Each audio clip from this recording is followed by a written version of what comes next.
Good morning दोस्तों। मैं राहुल टेगर स्वागत करता हूं आप सभी का उड़ान एकेडमी के यूट्यूब प्लेटफॉर्म पर। आज हम देखेंगे 11 जुलाई का करंट अफेयर। तो बढ़ते हम अपने क्लास की ओर। ये हमारा कोटेशन है, प्यारा प्रयास हमारा सफलता आपकी। तो करंट अफेयर की बात राहुल सर के साथ, एग्जाम कोई भी हो इससे बाहर कुछ भी नहीं। तो बढ़ते हम अपने प्रश्नों की ओर। आज का हमारा पहला प्रश्न ये रहा आप लोगों के सामने। किस दिन विश्व किस्वाहिली भाषा दिवस मनाया जाता है? World Kiswahili language day is celebrated on which of the following day? तो विश्व किस्वाहिली भाषा दिवस कब मनाया जाता है इसके बारे में बात करनी। तो 4 जुलाई को, 5 जुलाई को, 6 जुलाई को या फिर 7 जुलाई को। किस्वाहिली की बात करें हम तो ये अफ्रीका में बोले जाने वाली प्रमुख भाषाओं में से एक है किस्वाहिली। कहाँ पे बोली जाती है? अफ्रीका में। इस भाषा को अफ्रीका की एकता का प्रतीक भी बोला जाता है, किस्वाहिली भाषा को। तो ये कब बनाई जाती है? 6 जुलाई को 6 जुलाई को इसका भाषा किस्वाहिली विश्व किस्वाहिली भाषा दिवस मनाया जाता है। कब? 6 जुलाई को। तो जुलाई में मनाए जाने वाले कुछ दिवस और देख लेते हैं हम। तो 1 जुलाई को कौन सा दिवस मनाया जाता है ये बताइए? 1 जुलाई को कौन सा दिवस मनाया जाता है? 2 जुलाई को कौन सा दिवस मनाया जाता है? और 3 जुलाई को कौन सा दिवस मनाते हैं हम?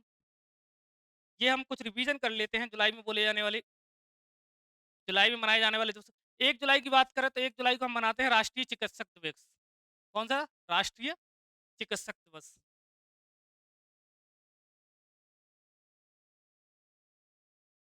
2 जुलाई को कौन सा डे बनाते हैं हम? 2 जुलाई को बनाते हैं हम विश्व यूएफओ दिवस। कौन सा? विश्व यूएफओ दिवस। 3 जुलाई को कौन सा दिवस मनाते हैं हम? 3 जुलाई को मनाते हैं हम अंतर्राष्ट्रीय प्लास्टिक मुक्त बैग दिवस। कौन सा? अंतर्राष्ट्रीय प्लास्टिक मुक्त दिवस। अंतर्राष्ट्रीय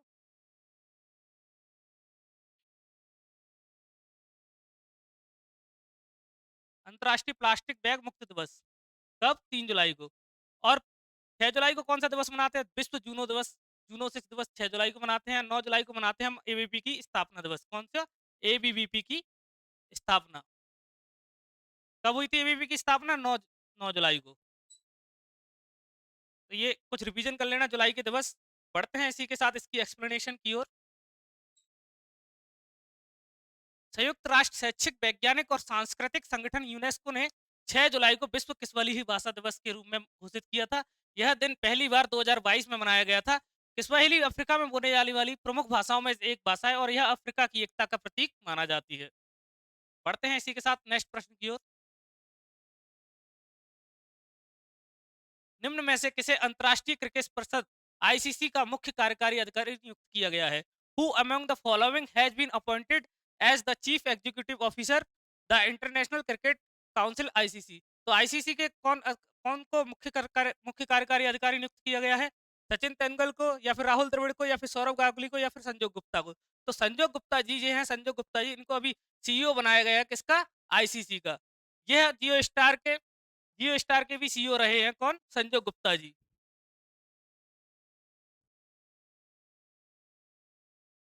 7 जुलाई 2025 को अंतर्राष्ट्रीय क्रिकेट परिषद आईसीसी ने संजय गुप्ता को अपना नया मुख्य कार्यकारी अधिकारी नियुक्त किया है, जो जियो स्टार में स्पोर्ट्स एंड लाइव एक्सपीरियंस के सीईओ भी रह चुके हैं। वह आईसीसी के चौथे सीईओ बने हैं, जिसके बाद आईसीसी अध्यक्ष का जिम्मा भी टीम इंडिया के जयसाय के हाथों में था। निम्न में से किसने हाल ही में आयोजित कॉन्काकेफ गोल्ड कप 2025 का खिताब जीता है? Who among the following has won the recently held CONCACAF Gold Cup 2025 title? तो किसने जीता है कॉन्काकेफ वर्ल्ड कप 2025? अमेरिका ने, फ्रांस ने या मैक्सिको ने या फिर इंग्लैंड ने?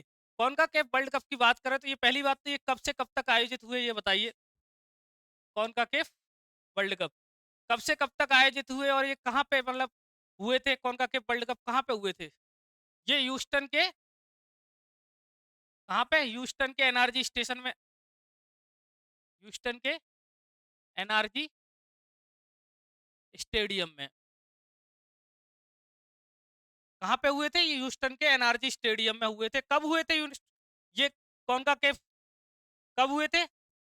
कौन का केफ गोल्ड कप? 7 जुलाई को। कब हुआ था? 7 जुलाई को। कब हुआ था कौन का केफ वर्ल्ड कप गोल्ड कप 2025? तो ये 7 जुलाई को हुआ था। कौन जीता इसमें कौन का केफ गोल्ड कप? मैक्सिको जीता। इसमें कौन जीता? मैक्सिको जीता।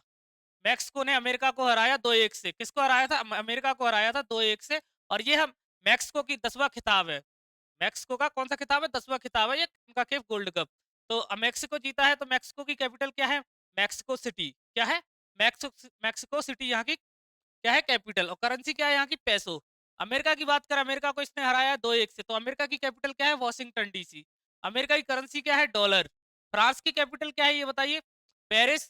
फ्रांस की करेंसी क्या है, यूरो। इंग्लैंड की कैपिटल क्या है, लंदन, और करेंसी क्या है, पाउंड। बढ़ते हैं इसी के साथ इसकी एक्सप्लेनेशन की ओर। अभी 6 जुलाई 2025 को ह्यूस्टन के एनआरजी स्टेडियम में खेले गए कॉन्काकेफ गोल्ड कप 2025 के फाइनल में मैक्सिको ने अमेरिका को 2-1 से हराकर अपना 10वां खिताब हासिल किया। विश्व मुक्केबाजी कप 2025 कहां आयोजित किया जिसमें भारत ने 11 पदक जीते हैं। तभी हाल ही में विश्व मुक्केबाजी कप 2025 हुआ है, जो कहां पे आयोजित हुआ है जिसमें भारत ने 11 पदक जीते हैं। Where was the world boxing cup 2025 held in which India won 11 medal. तो बताइए विश्व मुक्केबाजी कप कब से कब तक हुए और कहां पे हुए हैं।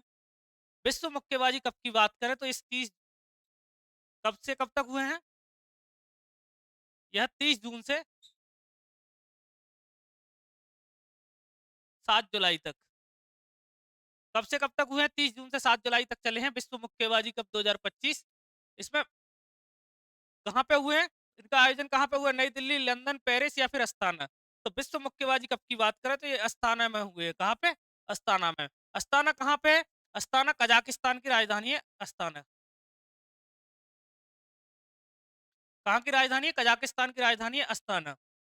तो कजाकिस्तान में ये आयोजित हुए हैं। भारत ने 11 मेडल जीते हैं, भारत ने इसमें 3 स्वर्ण पदक जीते हैं, 5 रजत पदक जीते हैं, और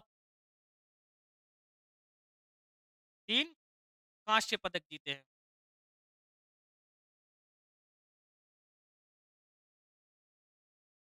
कितने जीते हैं, 11 टोटल 11 पदक जीते हैं, जिनमें 3 स्वर्ण हैं, 5 रजत हैं और 3 कांस्य पदक हैं। कहाँ पे हुए हैं, तो अस्ताना में हुए हैं। विश्व मुक्केबाजी का कहाँ पे हुआ है, अस्ताना में। अस्ताना कहाँ पे है, कजाकिस्तान में। अच्छा, अस्ताना कजाकिस्तान की कैपिटल वो क्या है, कजाकिस्तानी कैपिटल होगी अस्ताना। कजाकिस्तान की करेंसी क्या है, तो टेंगे कजाकिस्तानी करेंसी है, क्या है, टेंगे। टेंगे यहाँ की करेंसी है। अच्छा, पेरिस किसकी कैपिटल है, पेरिस फ्रांस की कैपिटल है, किसकी, पेरिस फ्रांस की कैपिटल है, पेरिस। और फ्रांस की करेंसी क्या है, euro.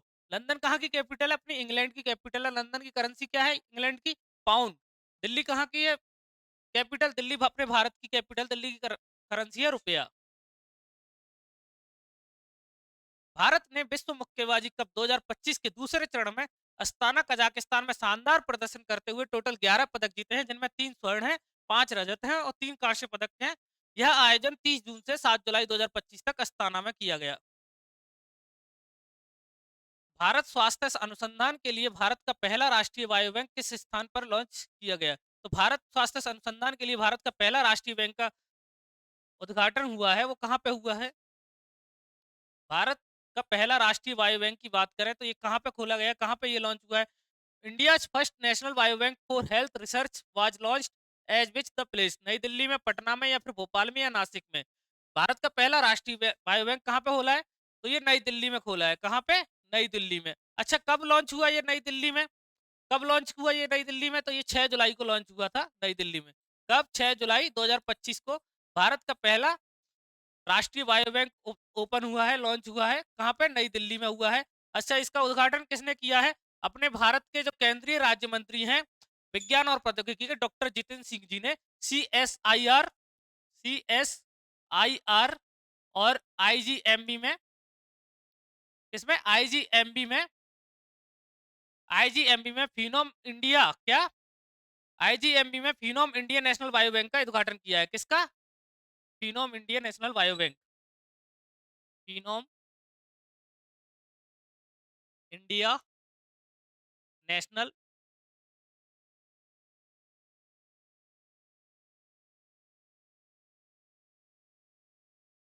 फिनोम India National bio Bank का उद्घाटन किया है, कहाँ पे किया है, नई दिल्ली में। किसने किया है, डॉक्टर जितेंद्र सिंह ने, केंद्रीय राज्य मंत्री जो स्वतंत्र प्रभार हैं, केंद्रीय राज्य मंत्री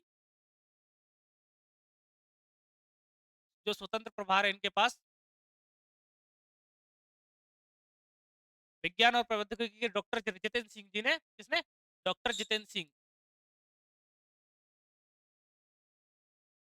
कहाँ पे किया है डॉक्टर जितेंद्र सिंह जी ने? CSIR IGMB में Phenome India National National bio Bank का उद्घाटन किया है। और CSIR क्या है ये? CSIR की बात करें तो ये क्या है? ये है council of scientific industrial research. क्या?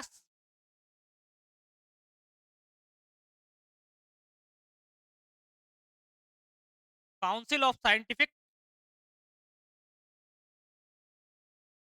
Industrial research.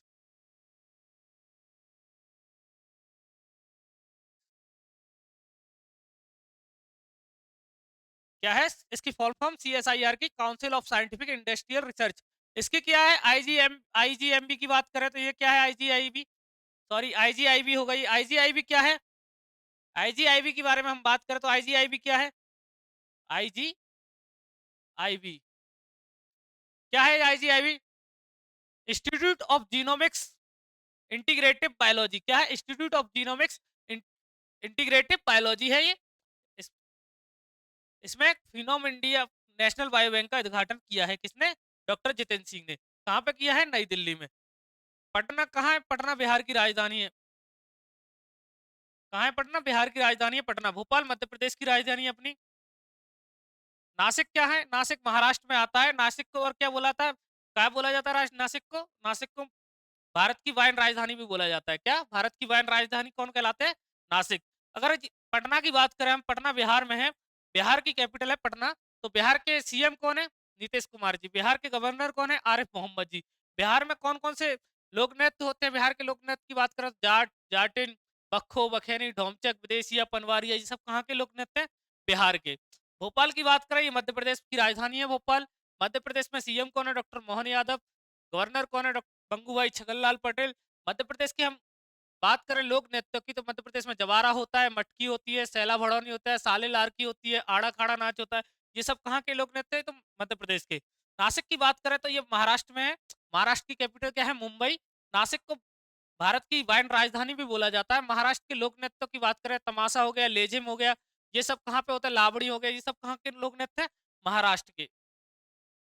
बढ़ते हैं इसी के साथ इसकी एक्सप्लेनेशन की ओर। 6 जुलाई 2025 को केंद्रीय राज्य मंत्री स्वतंत्र प्रभार विज्ञान एवं प्रौद्योगिकी डॉक्टर जितेंद्र सिंह ने दिल्ली स्थित CSIR IGIB जैसे council of scientific and industrial research and institute of genomics and integrative biology में Phenome India National bio Bank का विधिवत उद्घाटन किया। यह भारत का पहला राष्ट्रीय स्तर का बायो बैंक है जो हेल्थ रिसर्च और पर्सनलाइज्ड मेडिसिन के मेडिसिन को सशक्त करेगा, जिसमें देश के 10,000 नागरिकों से जीनोमिक लाइफस्टाइल और क्लिनिकल डेटा एकत्रित किया जाएगा। नेक्स्ट प्रश्न हमारा, निम्न में से किसने हाल ही में आयोजित ब्रिटिश ग्रैंड प्रिक्स 2025 का खिताब जीता है? Who among the following has won the title of the recently held British grand prix 2025? तो किसने जीता है British grand prix? Lewis Hamilton ने, या फिर ऑस्कर पियास्त्री जी ने, या फिर चार्ल्स लेक्लर्क ने, या फिर लैंडो नॉरिस ने? तो किसने जीता है British grand prix? British grand prix की बात करें तो ये पहली बात तो ये कब हुआ और कहाँ पे हुआ? इसका आयोजन कब हुआ और कहाँ पे हुआ? तो इसका आयोजन हुआ था 6 जुलाई को। कब? 6 जुलाई को। कहाँ पे हुआ था? तो इंग्लैंड के,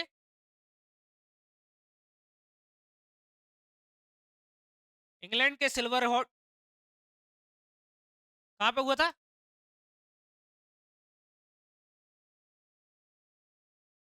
कहाँ पे हुआ था इसका आयोजन बताइए? इंग्लैंड के सिल्वर स्टोन में। कहाँ पे? इंग्लैंड के सिल्वर स्टोन में इसका आयोजन हुआ था।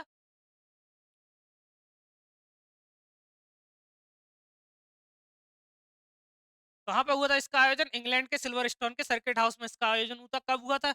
6 जुलाई को। तो इसमें किसकी जीत हुई है? ब्रिटिश ग्रैंड प्रिक्स जो है 2025, उसमें किसकी जीत जीत हुई है? तो लैंडो नॉरिस इसमें जीत हुए हैं। कौन? Lando Norris. किनको हराया इन्होंने? मैकलेरन के साथी, जो टीममेट साथी हैं मैकलेरन के, ऑस्कर पियास्ट्री। इन पे क्या है कि पेनल्टी लगी थी सेफ्टी कार, सेफ्टी के लिए। तो इनको 10 सेकंड की इन पे पेनल्टी लगी थी, इसका फायदा उठाया था लैंडो नॉरिस ने, और लैंडो नॉरिस इसको जीत गए। हारा कौन? ऑस्कर पियास्ट्री जी इसको हार गए ब्रिटिश ग्रैंड प्रिक्स को। इसकी एक्सप्लेनेशन देख लेते हैं। 6 जुलाई 2025 को सिल्वर स्टोन में भारी बारिश के बीच रोमांचक और अप्रत्याशित दौड़ के अंत में लैंडो नॉरिस ने पहला स्थान हासिल किया। उनके मैकलेरन टीममेट ऑस्कर पियास्त्री के ऊपर सेफ्टी कार नियम उल्लंघन के कारण लगाए गए 10 सेकंड की पेनल्टी से नॉरिस को मौका मिला और उन्होंने शानदार प्रदर्शन करते हुए विजयी ट्रैक पर पहुंचकर ब्रिटिश ग्रैंड प्रिक्स 2025 का खिताब जीता। बढ़ते हैं नेक्स्ट प्रश्न की ओर। दक्षिण अमेरिकी देश सूरीनाम की पहली महिला राष्ट्रपति कौन बनी है जो 16 जुलाई को शपथ लेंगी? Who has become the first women president of the South American country Suriname, who will take oath on 16 July? तो दक्षिण अमेरिकी देश कौन है सूरीनाम का पहली महिला राष्ट्रपति कौन बनी है दक्षिण देश की? सूरीनाम की पहली महिला राष्ट्रपति सैंड्रो मेशन, या फिर माया शेंडू जी, या फिर जेनिफर गैलिंग सिमंस जी, या फिर रोसालिया आर्टिगस जी? तो सूरीनाम की पहली महिला राष्ट्रपति की हम बात कर रहे हैं। तो कौन बनी है सूरीनाम की पहली महिला राष्ट्रपति बताइए? ये एक दक्षिण अमेरिकी देश है सूरीनाम। इसकी पहली महिला राष्ट्रपति कौन बनी है? तो जेनिफर गैलिंग सिमंस। कौन? Jennifer Geerlings Simons. ये दक्षिणी अमेरिकी देश है सूरीनाम, इसकी पहली महिला राष्ट्रपति बनी है कौन? Jennifer Geerlings Simons. यह इससे पहले भी नेशनल असेंबली की अध्यक्ष रह चुकी है, इसकी सूरीनाम की नेशनल असेंबली की अध्यक्ष, नेशनल असेंबली की अध्यक्ष भी रह चुकी हैं ये। यह नेशनल असेंबली की अध्यक्ष भी रह चुकी है कौन? Jennifer Geerlings Simons. ये सूरीनाम की पहली महिला राष्ट्रपति बनी है। अच्छा, सेंड्रो मैसन कौन है? ये सेंड्रा मैसन। सेंड्रा मैसन की बात करें, ये बारबाडोस की, किसकी?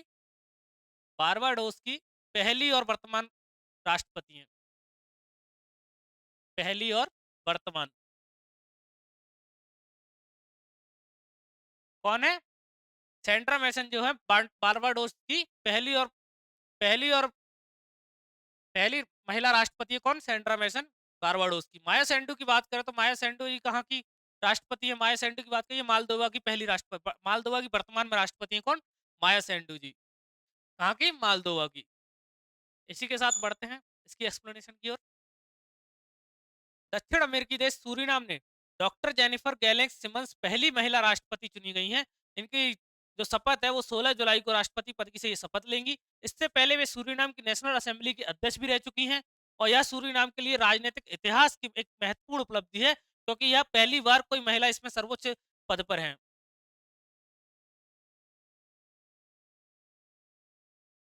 आज का नेक्स्ट प्रश्न हमारा, किस देश ने आधिकारिक तौर पर अफगानिस्तान में तालिबान सरकार को मान्यता दी और वह ऐसा करने वाला दुनिया का पहला देश बन गया है? Which country official recognize the Taliban government in Afghanistan, becoming the first country in the world to do so? तो बताइए कौन सा ऐसा देश है जिसने आधिकारिक तौर पर तालिबान की जो अफगानिस्तान सरकार है उसको मंजूरी दी है? चीन, ईरान, रूस या फिर पाकिस्तान? तो किसने? रूस ने। रूस ऐसा पहला देश बन गया है जिसने अफगानिस्तान में तालिबान सरकार को मान्यता दी है। किसने? रूस ने दी है। रूस ऐसा करने वाला पहला देश बन गया है। कब दी है? ये 6 जुलाई को। ये मान्यता रूस ने कब दी है? अफगानिस्तान को 6 जुलाई को दी है। हुआ क्या था कि जो अलकायदा जो संगठन होता है आतंकवादियों का, उन्होंने 2001 में अमेरिका में हमला किया था। किसने? अलकायदा संगठन ने। जो अलकायदा आतंकवादी ने आतंकवादी संगठन है ये अलकायदा।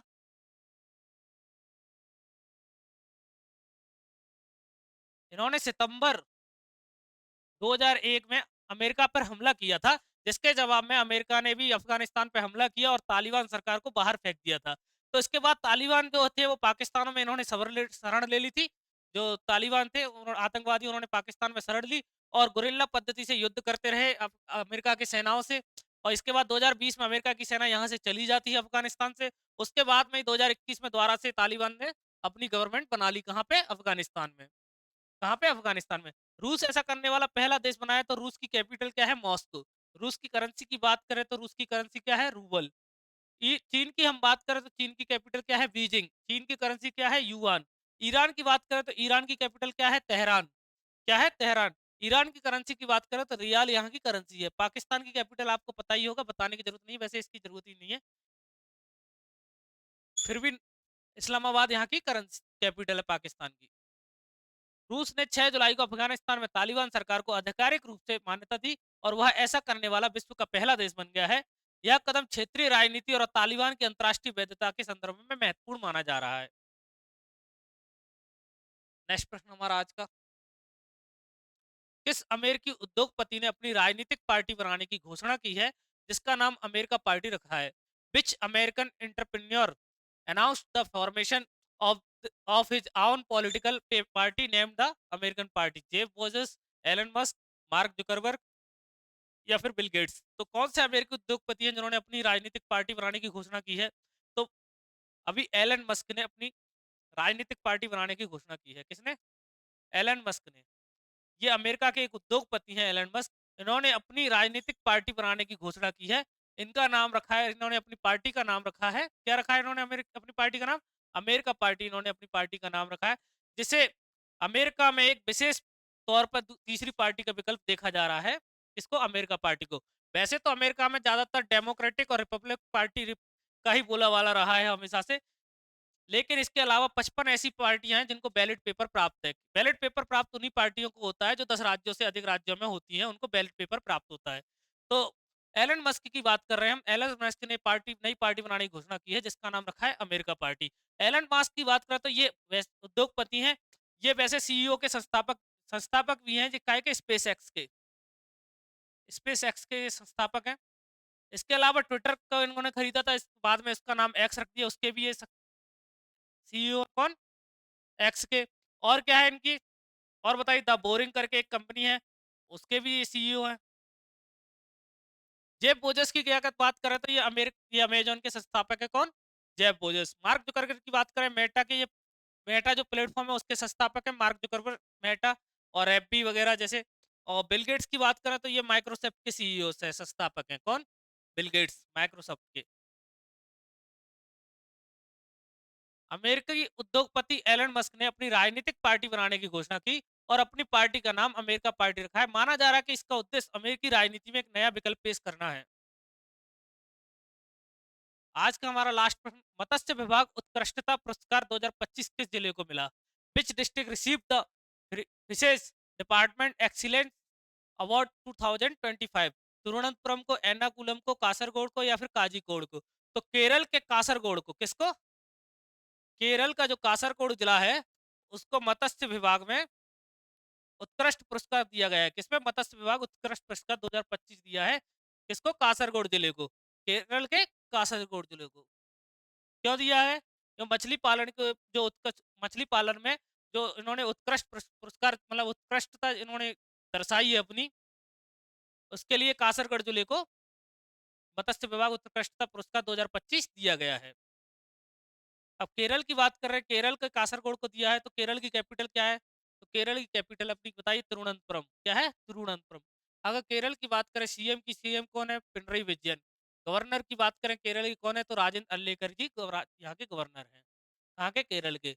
अब केरल के लोक नृत्य की बात करें, केरल में कौन कौन से लोक नृत्य होते हैं बताइए? केरल के लोक नृत्य बताइए एक बार।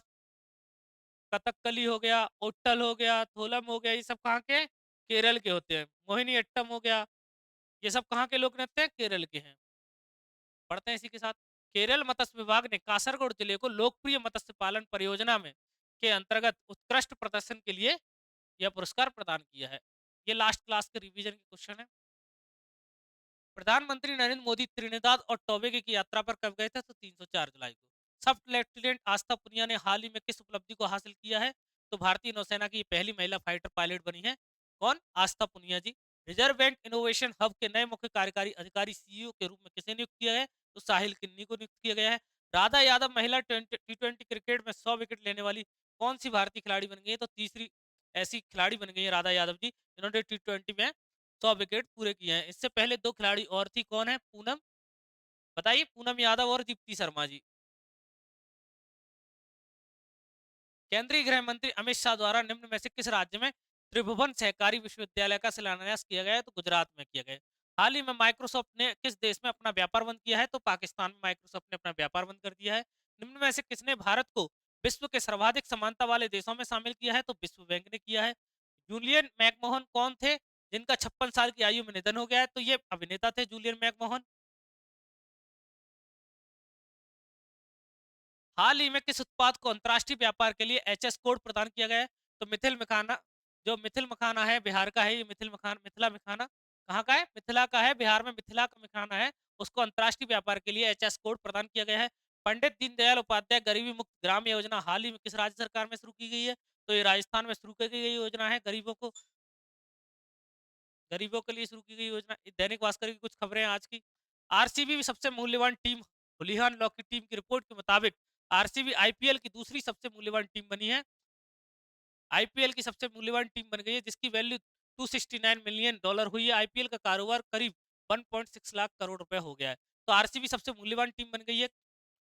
अमरावती में क्वांटम वैली, आंध्र प्रदेश ने अमरावती में क्वांटम वैली बनाने की मंजूरी दी है। इसका लक्ष्य वैश्विक क्वांटम प्रौद्योगिकी केंद्र बनना और 2029 तक 1 अरब USD का निवेश जुटाना है। शिशुओं के लिए पहली मलेरिया दवा, दुनिया की पहली शिशुओं के लिए बनी मलेरिया की दवा के इस्तेमाल में मंजूरी मिली। इसका नाम क्या रखा गया? कार्टेम है, और इसे नोवार्टिस ने तैयार किया है। किसने तैयार किया है? कार्टेम नाम है, नोवार्टिस ने तैयार किया है। विश्व शिशुओं के लिए पहली मलेरिया दवा बनी है। बीएमडब्ल्यू इंडिया के नए अध्यक्ष, बीएमडब्ल्यू इंडिया ने हरदीप सिंह बरार को अध्यक्ष और मुख्य कार्यपालक अधिकारी के रूप में नियुक्त किया है। वे सितंबर से विक्रम पवा के स्थान के पद पर संभालेंगे। बिहार में महिलाओं को 35% आरक्षण, बिहार सरकार ने सरकारी नौकरियों में महिलाओं के लिए 35% आरक्षण की घोषणा की है। यह आरक्षण मूल निवासी महिला के लिए ही होगा। एशिया की सबसे बुजुर्ग हथनी का निधन हो गया है। एमपी के पन्ना टाइगर रिजर्व सेंचुरी में एशिया की सबसे बुजुर्ग हथनी, जिसका नाम था बत्सला, का निधन हो गया है। कमजोर हो चुकी थी बत्सला और 100 साल से अधिक की उम्र की आयु थी। भारत जापान तटरक्षक बल संयुक्त अभ्यास, भारत और जापान के बीच संयुक्त सैन्य अभ्यास चल रहा है। भारत और जापानी तटरक्षक बल चेन्नई तट पर के पास संयुक्त अभ्यास करेंगे। इस अभ्यास का नाम जामाता रखा गया है, जिसका अर्थ है बाद में मिलते हैं। ई आई क्या है? ERASR रॉकेट का परीक्षण, भारत ने पनडुब्बियों को निशाना बनाने वाली रॉकेट प्रणाली का सफल परीक्षण किया है। इसे ERASR रॉकेट का परीक्षण INS कवरत्ती ने किया है। पीएम मोदी को 26वां अंतर्राष्ट्रीय सम्मान मिल चुका है। पीएम नरेंद्र मोदी को ब्राजील में 26वां अंतर्राष्ट्रीय सम्मान मिला। उन्हें ब्राजील का सर्वोच्च नागरिक सम्मान दिया गया है। सभी खान एप्पल COO, एप्पल ने भारतीय मूल के सभी खान को चीफ ऑपरेटिंग ऑफिसर बनाया है। सभी जेफ विलियम्स की जगह लेंगे। अभी वे ग्लोबल सप्लाई को चैन पे मैनेज करते हैं। आज की कुछ प्रमुख खबरें। सुप्रीम कोर्ट ने बिहार में विशेष मतदाता सूची संशोधन पर सुनवाई शुरू की। भारत ने ऑपरेशन सिंधु के तहत ईरान से ऑपरेशन नागरिकों की सुरक्षा की वापसी की। भारतीय महिला क्रिकेट टीम ने इंग्लैंड में पहली बार T20 सीरीज अपने नाम की। राजस्थान में वायुसेना का जगुआर फाइटर जेट क्रैश, दोनों पायलट शहीद हो गए। गुजरात में पुल गिरने से 9 लोगों की मौत। आज गुरु पूर्णिमा के साथ बुक मून यानी थंडर मून की दीदार होगा। इसमें हमारे काम की बात है, भारत ने ऑपरेशन सिंधु के तहत ईरान से अपने नागरिकों की सुरक्षा की वापस शुरू की। तो इसमें पेपर में आ जाता है ऑपरेशन सिंधु कौन सा था, तो ईरान से फंसे अपने नागरिकों की सुरक्षा को वापस निकालना, ईरान से अपने नागरिकों को वापस निकालने के लिए ऑपरेशन सिंधु चलाया गया। आज की कानूनी रिपोर्ट।